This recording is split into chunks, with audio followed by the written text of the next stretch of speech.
lớp kia vẫn keo bung luôn.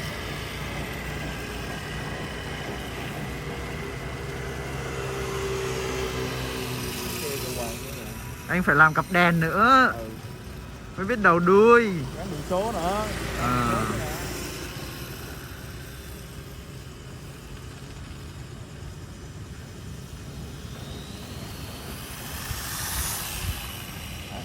Hết ghê cái này bung lớp đi.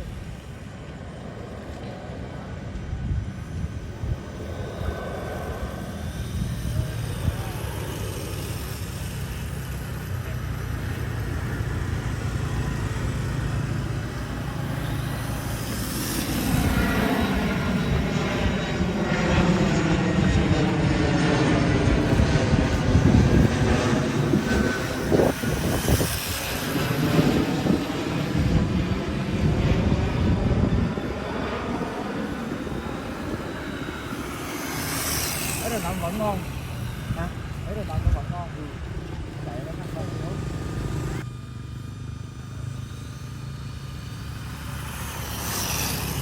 Cái hùng này chạy ngon rồi em. Nay em thấy chạy mịn hơn á. Có xăng.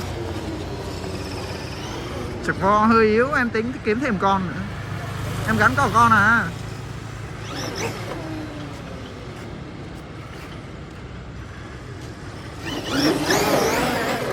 Ồ, nó lên cái nó sang rồi em ơi.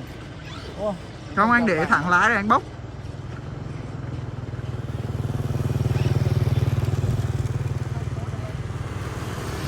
Rồi lên.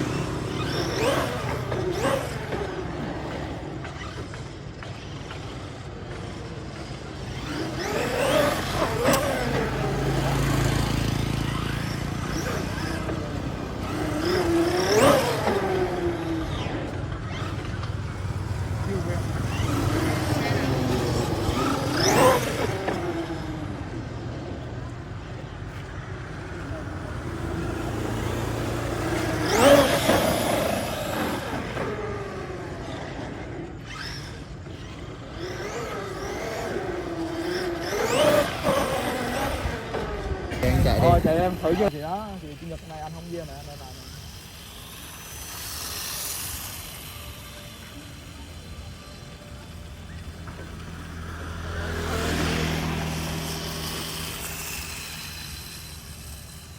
Bốc hết ga bung lớp liền kìa.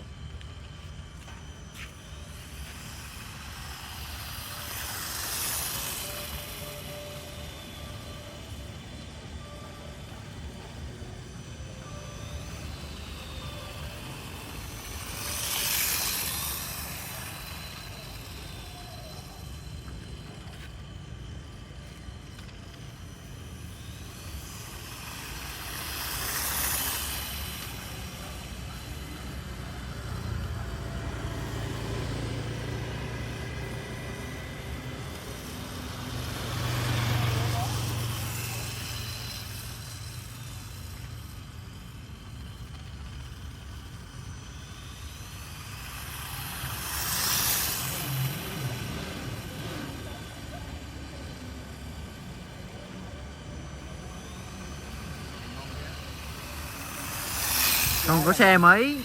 Hả? Không có xe mấy. Ừ. Quay đẹp. Đỡ rén.